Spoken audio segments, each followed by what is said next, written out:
चिड़िया और राजा की कहानी। एक थी चिड़िया जिसका नाम था छुटकी। छुटकी बहादुर होने के साथ साथ होशियार भी थी। सारे दिन इधर उधर फुदकती रहती, कभी इस पेड़ का फल चखती तो कभी दूसरे पेड़ का। दिन बड़े मजे से कट रहे थे।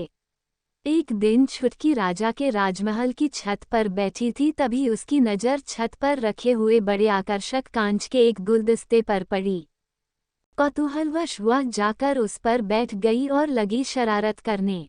कभी उसमें अपना चेहरा देखती तो कभी उस पर चोंच मारती। अगले दिन अपनी और भी सहेली चिड़ियों को वहां पर बुला लाई और फिर सब के सब उस कांच के गुलदस्ते पर धमाचौकड़ी मचाने लगे। कुछ देर बाद शोर सुनकर राजा के सैनिक वहां आ गए तो सारी चिड़िया डरकर भागने लगी और वो गुलदस्ता धड़ाम से नीचे गिरा और हो गया चकनाचूर। राजा के सैनिकों ने उन्हें पकड़ना चाहा किंतु उनके पास पंख नहीं थे, इसलिए उन बेचारों के पास चिड़ियों को उड़ते देखने के सिवा और कोई चारा नहीं था।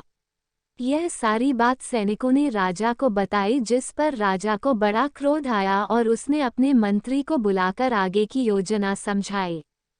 राजा ने अपने राज्य में यह संदेश भिजवा दिया कि अब से कोई भी व्यक्ति चिड़ियों के लिए दाना पानी की व्यवस्था नहीं करेगा, यहाँ तक कि छत पर भी अनाज नहीं रखेगा।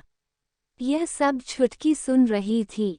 उसने यह सारी बातें जाकर बाकी चिड़ियों को भी बताई। सबको चिंता सताने